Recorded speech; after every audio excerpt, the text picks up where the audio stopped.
live. Yes. Hello. Hi, guys. How are you? How are you doing? Right. Do you know what? I've got a cheeky evening where it's not the Thursday that we run Nail It, and Alan's off walking the 3 peaks in aid of the railway children. And I thought I would just come on and talk to you a little bit about competitors, competition, and like when we get copied, or if we get accused of copying and copycats and all of that, because there's been so much of that going around today, and it's a really, really tricky topic. But I've been supporting some of my clients with it over the last week and over the last couple of months, and I thought, do you know what, I will come on and we'll have a little bit of a chat about it. So if you're here, do give me a wave, say hello. It's always nice to know that I'm not on my own. I don't know why I can't see any comments or any likes, but it could be a StreamYard thing. But yeah, do feel free to post and I will get back to you if I miss your comments. So there's a few things that sort of came up this week. Is one that somebody that I'm working with, a client, she's struggling with just knowing that there's competitors around, and that is one of those anxiety things that cripples all of us at some point. And it gets to the point where, I don't know about you, but you look at them and it starts to trigger things within us. It starts to trigger those moments when we feel we're not good enough, or it starts to build up fears of loss, fears that we're going to lose our clients, fears that they're going to be better than us, fears that they're going to do something to damage our business. And it's really, really hard to cope with that. But one of the ways that I like to think about it is almost as if you have been training, you've been getting everything ready for your business, as if you were riding a horse. Like you've been getting on the horse, you've been doing the work in the school, and now you're at the competition. And if you were in an arena with all of your other competitors, like say they're all watching, but yeah, Leslie, yeah, absolutely, better will be a bit lively because of all the things that's been going on. But yeah, you know, when you're in a competition ring and you've got all your other competitors, say you're going in for dressage or something, and everybody's riding. Now at that point, that is not the point where you look at everybody else and you go, oh, I'm going to copy them. Should I be doing that? Should I be doing it? No, you need to focus on your game. And I think one of the most important things that we can possibly do in any of these situations, whether it's competitor anxiety, whether it is copycats, whether it is somebody's accused us of copying, is to really just focus on your business. And at the time, it feels absolutely crap. Right. I had an incident once. I used to, in my last business, I made bridal jewelry, and as part of it, like I used to make earrings, and now there's only so many ways that you can put pearls and crystals together, right? And they wrote me a letter and said that they felt that my design was really similar to theirs. And I remember at that time thinking, oh shit, do you know what, like, and thinking I didn't copy, you know, and you just go over all of that. And if that happens to you, if you do find yourself in that situation, I think it's just so important for us to have integrity in our business and to do what we feel is right, ultimately, because I think even if you go down any angle of, you know, legal or whatever, you've got to follow what you genuinely feel is right. And I mean, I just decided that it didn't matter to my business and my business model, and I just discontinued that. But ultimately, if that is your product, then there's some things that you really do need to do in order to prevent that, sort of prevent people copying, and also to deal with those issues. And I think it's really, really important, like, first of all, is to work on your business. Like, say, really focus on your own business, build that recognizable brand, build that brand loyalty, and make sure it's built on a good rock of your values and your integrity. And when it goes wrong, be honest about it and deal with it in a way that's good for your business. You know, you've got to deal with it in a way that's good for your business.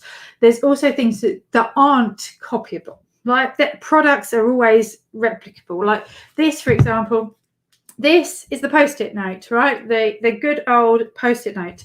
This is Asda's version of Post-it notes. Yeah, it happens. Some things are great ideas and there's not a lot that we can copy about in them. But the thing is, I know that these are super sticky ones because I really like super sticky. These will not stick as well as that. They will not stick as well as that.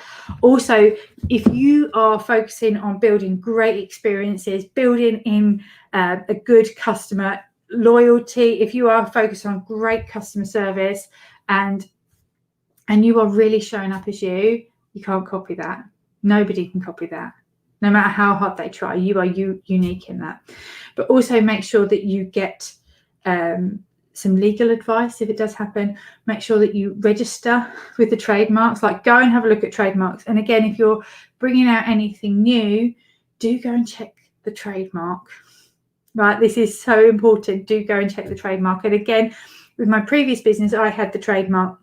I trademarked my name, my business name, and somebody copied it. Yeah, but again, I'd got the trademark, so I was then in a position to say, "Hey, wait a sec, you're copying me. This is not on."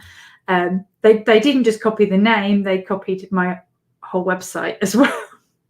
So I know what it's like to be in both sides. I said I had somebody tell me once that they thought I'd copied them, that my product was too close, and then I've also had somebody that has blatantly copied me. So I know on either side it feels crap. And I think if we can control how we behave around it, that is so important. So that's going to bring me on to my next thing. So like, how do you genuinely cope with that? Because there's a whole lot of anxiety, there's a whole lot of issues, like even if it's just the anxiety around your competitors and feeling not good enough, even if the worst hasn't happened, even if you haven't got those fears, like you're just gonna have, you have to deal with it, and whichever angle you're in, it's going to feel crap. So it's like, how do we cope with that? How do we deal with that emotions and not have a meltdown? And again, if you do have anger, channel it in the right place. Like, do channel it in the right place. So make sure that it goes where it's going to make change and not make a detriment to your business. Don't waste your energy too much on this. Like, it's going to be hard enough to deal with, but worrying or stressing about it too much will waste your energy. And it's so important, especially as we've got businesses, we've got families, we've got everything else going on. So in those situations, I would also make sure that I write everything down. Like, just get it out.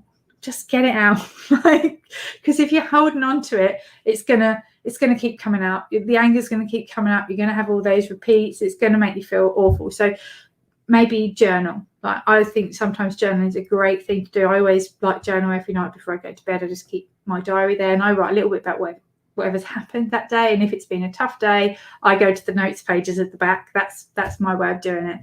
And just get it out so that you've just allowed that energy to flow somewhere where it's productive and not holding on to it where it's actually going to just eat away even more.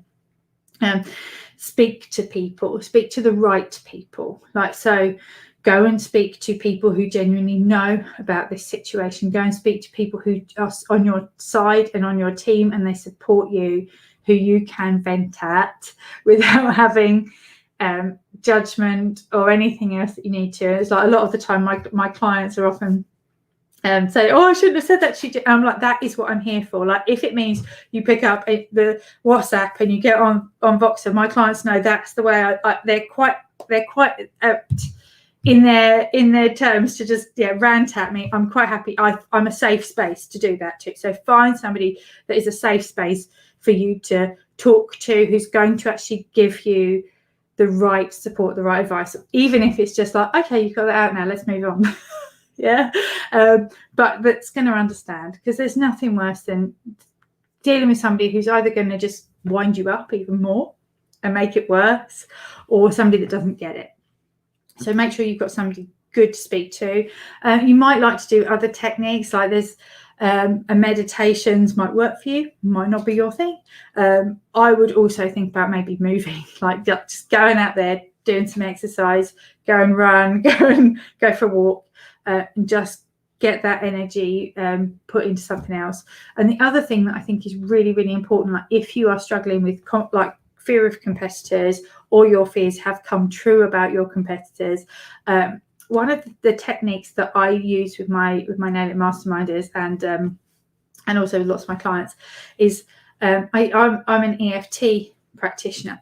So EFT is emotional freedom technique, and it's about working through where we tap on meridian points. We tap on like the points that you would use in acupuncture or acupressure, and we start here, and then we work on all these points. So it's here, here, here, top of the lip, chin, on your collarbone, and then under your arm, and we work from where you're at now, how you're feeling.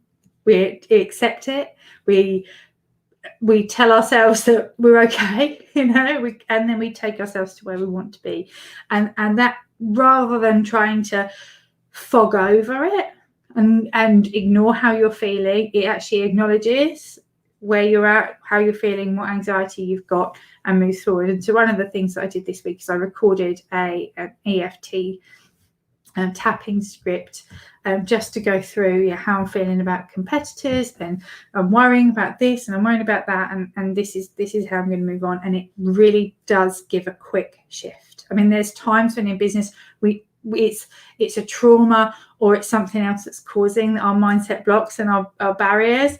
But if it's something that we can deal with quickly, EFT is a great thing that you can try, and you can look on YouTube and find some EFT videos, and that can really help to just make that sudden shift so that the anxiety is moved and that you're not sitting in that energy space, because ultimately it's going to waste your energy, and it's not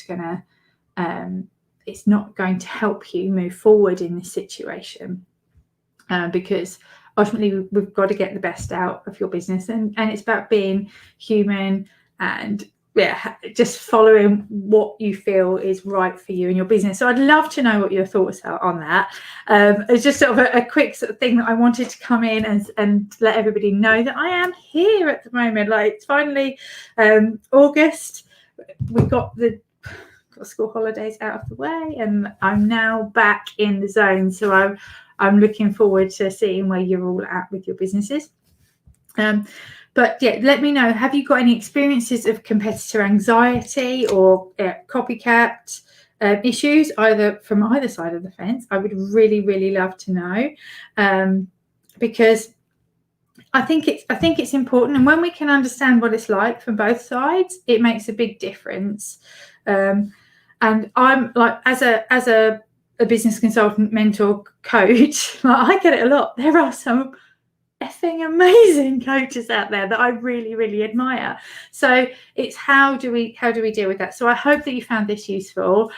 Do let me know if you watched it later and you found it useful. I will pop back in very, very soon. I have missed you all, but have a lovely evening, because it's Thursday evening, it's 9 o'clock. I'm gonna just finish up on some work, and I'm enjoying the peace and quiet of the house. So Alan is off walking the 3 peaks over the next 3 days for the railway children. So it's quite nice for just me and the girls to enjoy some us time. So thanks for joining me, and I look forward to hearing what your comments are. And do comment, do like, and I will get back to you really, really soon. Have a great day.